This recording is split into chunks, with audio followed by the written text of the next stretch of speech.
Hello.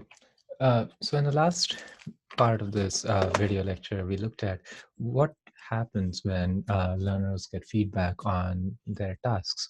And so one of the things that we noticed was that depending on what kind of feedback learners get, they may decide to pay attention to their self or attention to the task. I'm sorry. So either attention to the task or to themselves or to the details of each task. In the last part of the video, we looked mostly at what happens when you want attention on this part of the diagram, either on the focal task or on the task details. And we looked at different kinds of feedback and how they would help in those cases. Now what we want to do is look at what are the benefits of shifting attention to the self. And in particular, our learning objectives for this part of this module are to understand the details about mindsets and about goal setting. And in particular, the learning objectives are to articulate what mindsets are, to distinguish between important kinds of mindsets, and being able to practically design for fostering certain kinds of mindsets. Similarly, with goal achievement, I'd like to talk about what goals are, how they are achieved in a stepwise fashion, so that you may be able to articulate these steps and distinguish criteria for designing for different kinds of goals at different steps. As before, as with the feedback part of this module, this is a learning mechanic which is eminently practical. You can see the effects of mindsets and goal achievement in nearly every learning tool that you build. So to begin, let's talk about what a mindset is. And so if you look at the word and you split it up, it's kind of obvious. It is what is set in your mind. And in particular, these are assumptions, beliefs, and methods used to achieve goals that are closely held by people. And because we are more interested in learners in this class, we're going to talk about mindsets that are held by learners. The important thing to know about these mindsets is that they're not behaviors. These are assumptions and beliefs about how the world works. But even if they are not behaviors, they create the self-reinforcing cycle of behaviors. And let me explain what that means by showing you an example. Now, you can have a mindset, and this is a particular kind of mindset. It's called the growth intelligence mindset. And you can have this mindset which says that I really believe that struggle and setbacks in school are not indicative of limited potential, rather they're opportunities to learn, right? So imagine that you're a third grader who has this belief as part of how they look at the world. So you have this third grader, and they say find themselves doing poorly on a test. You have a test and you have a low score. Now, given this mindset, they see that this is a struggle and a setback. Because this is a struggle and a setback, they probably go back to their readings and try and do better on this test again, right? Or on a future test. Imagine that they actually managed to learn what they didn't know the first time around when they did the test. The next time they do the test, they're likely to have a better score, right? So this cycle is going to improve their scores. Now, you can see this happening to a third grader, and because they improved their scores, they can see that, oh yeah, my growth mindset is actually true. The struggle and setback is not permanent. In fact, it is an opportunity to learn. Then they go into their fourth grade, and now they have an even stronger mindset of growth, right? And then a teacher might notice, hey, this kid's got this propensity to work hard. They don't let setbacks keep them back. And so they get more opportunities, right? So the teachers may give them more attention, or they may have special classes and so on. So what's happening here is that having a growth mindset early on has these compounding returns over time as learners go through their school. So that's what I mean when I say that learners who have particular mindsets have a self-reinforcing cycle of behaviors. If you have a growth mindset, you see results which are consistent with that mindset, and then you see yourself working harder, for example, and having the self-reinforcing cycle of behaviors. And you can also think about what happens when you don't have a growth mindset, when you have another different mindset, which we are going to call a fixed intelligence mindset. And this could be a mindset where you say you can learn new things, but you really can't change your basic intelligence. So as a third grader, you may say, oh yeah, I can learn new things, but really I can't change how smart I am. So think of our hypothetical third grader again. They get a test, and they get a low score on that test, and they say, oh, this is because I'm not smart, right? If the third grader believes that their low score is because they're not smart, then they're probably not going to read for their test anymore. So there's no reading that's going to happen. Because they're not going to probably read, they're going to do poorly on future tests. If you're not going to do well on your future tests, you start believing even more it is because I'm not smart. And that's why I don't do well at tests. You can see that a third grader might start thinking this way. And over time, they may have these cycles of behaviors which are self-reinforcing. They get less attention in school. They're not put in special classes. They don't take AP classes when they go to college. And, they struggle through school without even meaning to. So you can see that these growth and fixed mindsets are really key to these cycles of behavior. And so they have compounding gains or losses over time. So mindsets, if we can change them, if we can change these assumptions, beliefs, and methods, then we can change this. Changing this leads to changing the self-reinforcing cycle of behaviors. And so that's what we're going to talk about today. How do you change the self-reinforcing cycle of behaviors, given that you know that these are held very closely as assumptions and beliefs, sometimes which are even not obvious to the people holding those beliefs? Great. So I talked about growth and fixed mindsets. So we're going to continue on that example. And let me, one thing that I want to clarify when I talk about growth and fixed mindsets, I talked about the case where students are facing a setback or a struggle, but you can see these mindsets affecting people's behaviors regardless of whether they're succeeding or failing at a particular task. There's this great website, it's called mindsetkit.org. I encourage you to check it out if you have the time. And it gives you examples of what students do when they have a growth mindset or when they have a fixed mindset. So if you look at a student who has a fixed mindset, this may be what we talked about today, right? So this is a struggle. And in reacting to the struggle, they may say, I'm not natural. What's the point of doing this at all? On the other hand, you can also look at a student who has succeeded. And they say, well, this is so easy. I can get a B without any effort. And in fact, what they're saying is, I'm a natural, right? So with that sort of a belief, they may not put in the effort to get an A. And so they may be limiting their own potential. Similarly, with the growth mindset, I explained it in terms of a struggle. I can get better. This test is a learning opportunity. I need to keep learning. But it could also play in, as we talked about, when it is a success, right? So this worksheet is easy. What else can I learn? If I can get a B without trying, how do I get an A? Maybe if I just study 10 more minutes every day, I could get an A, right? So because mindsets affect all behaviors, not just behaviors when students face a challenge or a struggle, they have the self-reinforcing cycle that is almost unstoppable. So hopefully by this point, I have persuaded you as to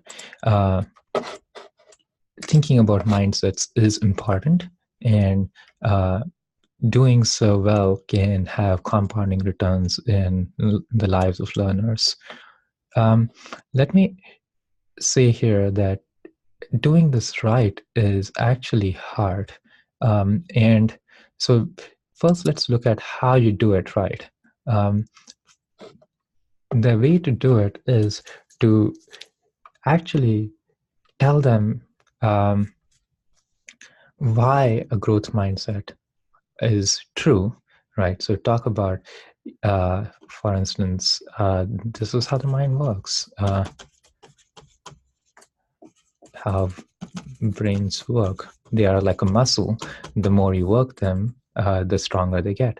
And so one way of doing it is to talk about the science, talk about a personal experience or example, and finally to ask learners to internalize it by, for example, one common way that learners are asked to internalize a growth mindset is by writing a letter to a future learner, right? So ask learners to think about an experience where they struggled, then where they had a setback and they struggled and worked hard and were able to overcome that setback.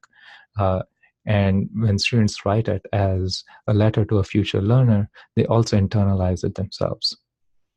So the way to do it is to talk about why mindsets work, give an example, and also talk about how they work in practice, right? This is the right way, in some sense, to do it. And I call it the right way because it's the way that has been shown to work in multiple studies. If you're interested in reading some of these studies, here's one example. This is a paper that you can search for online, and it's great as an introduction to how to implement mindset interventions correctly. This is not required reading, but I think you will enjoy it.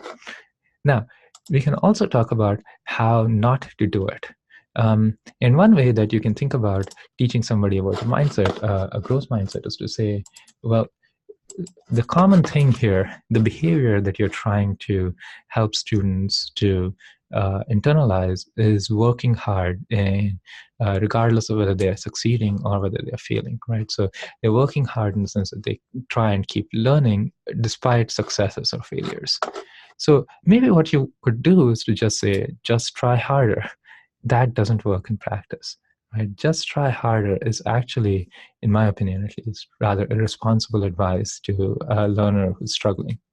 And you can think of why that might be the case, right? So we talked a little bit about this chart a couple lectures ago, last lecture. And we talked about how whenever there's a feedback and standard discrepancy here, then what it leads to is learners increasing effort. So learners are going to increase effort. They are going to, this is the trying harder, right? But as we know that trying harder doesn't always work. Sometimes it works, and in that case, students may maintain or increase effort. But sometimes it may just be a bad idea. Maybe they're trying a strategy which is not the right strategy to solve the problem. And so you do want them to shift their attention and try a new strategy. The important thing is when they have shifted their attention, and the attention is shifted usually to the self, the question is, do they believe whether they succeed? Right? And if the answer is yes, this is more indicative of a growth mindset. If the answer is no, it's likely indicative of a fixed mindset. Right? So what you want is to target this question. And so you want to target this part of this flow chart, and don't get learners stuck here by saying just increase effort. If increased effort doesn't lead to actual improvements in their performance, students who don't have a growth mindset may start believing that actually, no matter how hard I work, it simply doesn't work for me.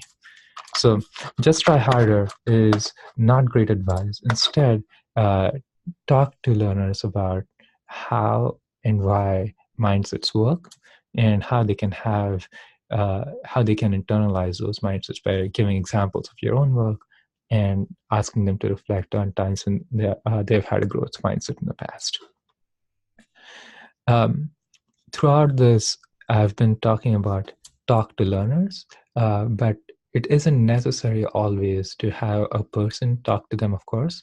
And in class, we'll look at a couple examples where we're not going to talk about teachers talking to students, but also we're going to talk about machines or computers having interfaces that help with growth mindsets. All right, so that's about mindsets.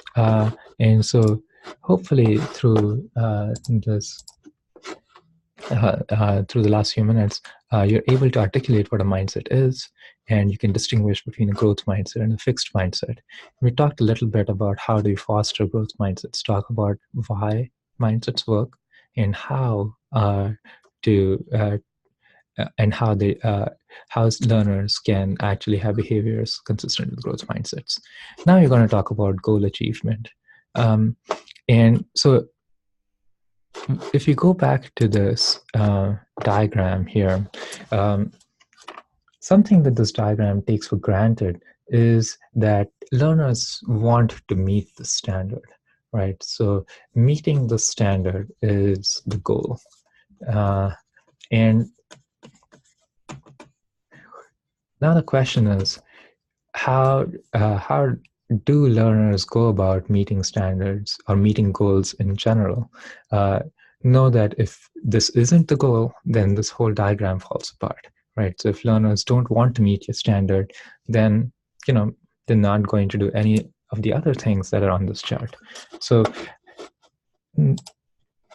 knowing that, it's important and useful to know how learners make up their goals and how they achieve those goals.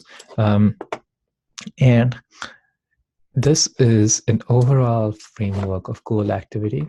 It has been studied at least since the 1980s. And there's a lot of evidence to show that there are at least 5 distinct steps in achieving goals. So let's go through them in order. And let me say that maybe our goal activity here can be to get an A.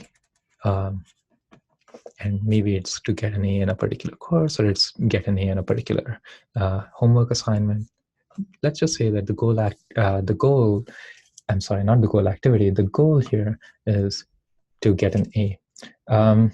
So with that goal, a learner is essentially going through 5 different steps. First is this pre-decisional step, where learners are considering whether this is the right goal for them. Is it really a good goal to try and get an A? Maybe the goal should be an A+. Or maybe a goal could just be a B. Maybe a B is fine, right? So this is the part where learners are weighing or considering different types of goals and choosing one of those many goals. When the learner has chosen a goal, let us say of all of these choices, they choose that their goal is to have an A, then they've committed to that goal, but they still haven't done anything about it, right? They know that the goal is to get an A. Since it's still January, you might have New Year's resolutions, which you have committed to. Those are resolutions, and they are in the post-decisional phase unless you've acted on those resolutions, right? So goals are in the post-decisional phase once you've decided that that is your goal, but before you've taken any action. Now,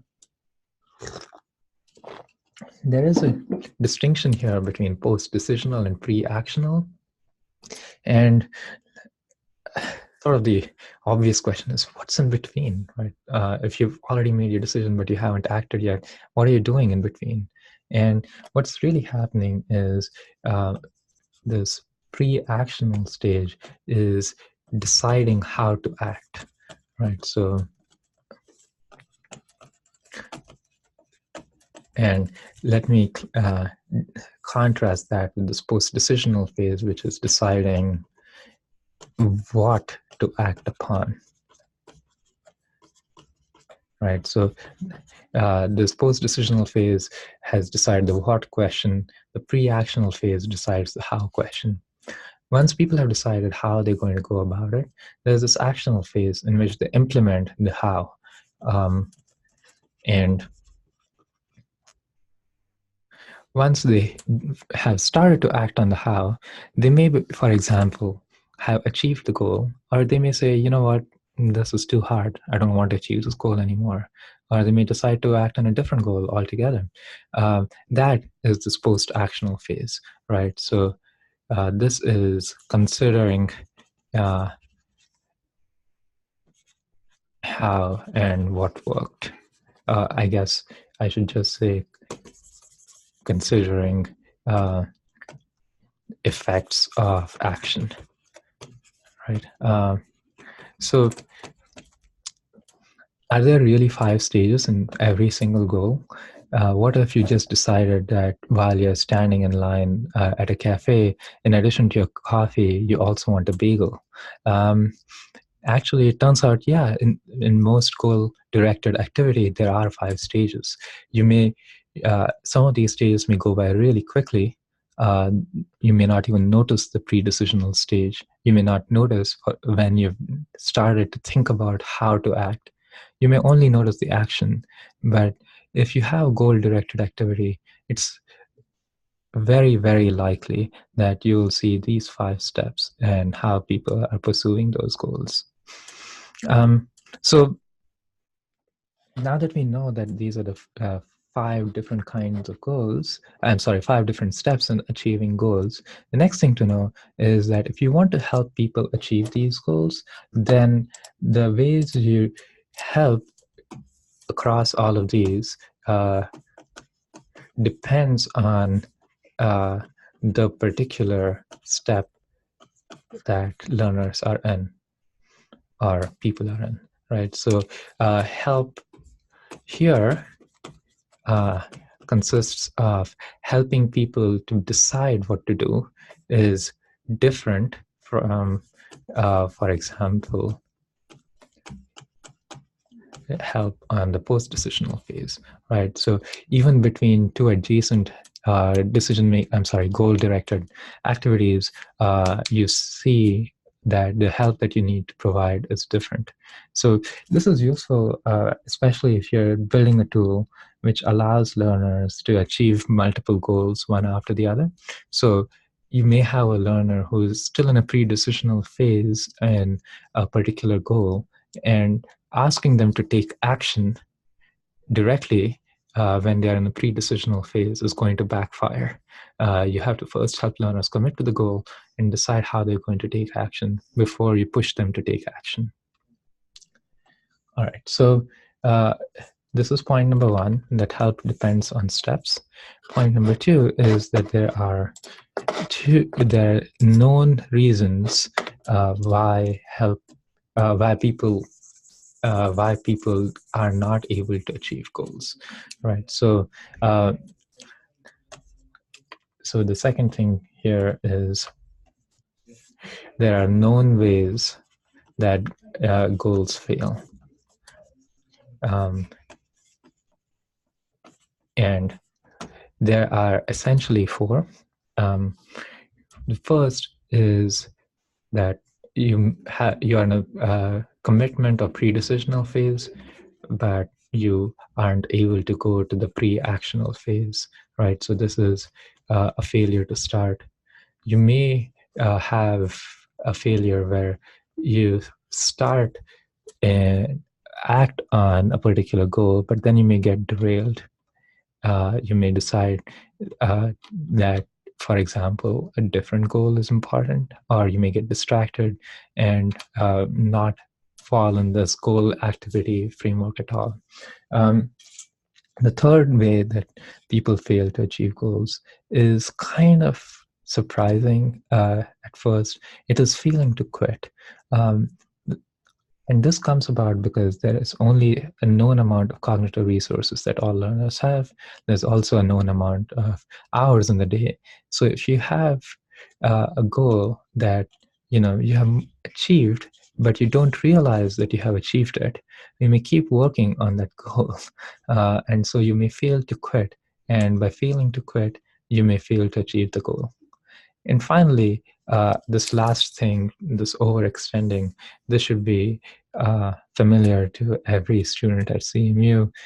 You may think that you are able to achieve more goals than you actually are. And this is, again, a misestimate of your cognitive resources, right? So what can you do to help learners to not fail at achieving goals? You can think about what are the reasons why they're failing to achieve goals, one of these four, and you can design specifically to help people when you notice that they are falling into one of these patterns. For example, you may notice that someone's overextending or someone has failed to start, and you may have design features in your learning tool to help them overcome these barriers. Great. So let me clear this. And the last thing to know is that goal setting has different responses in the actional phase. And I'm sorry, this should be clearer. Goal setting responses in actional phase. And in the actional phase, you can have three things here. One is that students can, or learners can, either change the goal or they can give up. And giving up is a special case of changing the goal.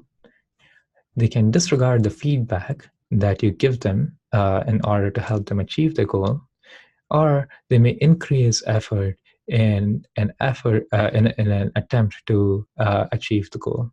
And increase effort here also can refer to, and for example, learn new skills would be an example of increasing effort. So you can, if you go back to this diagram over here, you know when students are going to disregard feedback. That is where attention drifts to the self, or they reduce effort. Okay. So going back here, knowing that these are the goal setting responses in the actional phase is useful because as a reminder, you may not achieve goals because you fail to start, you may get derailed or fail to quit and so on. This particular thing where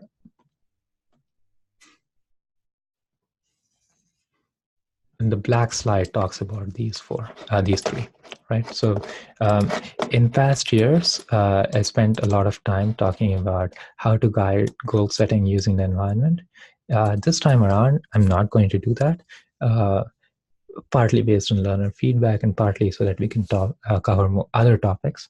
But if you're interested, then I can give you learning resources and other reading material if you want to know more about that topic. Great. So hopefully through these slides, you have an idea of what are the steps in goal achievement and why goals may not be achieved in each step. And we've talked about how do you design for goal achievement at different steps with particular attention to the actional step. Great.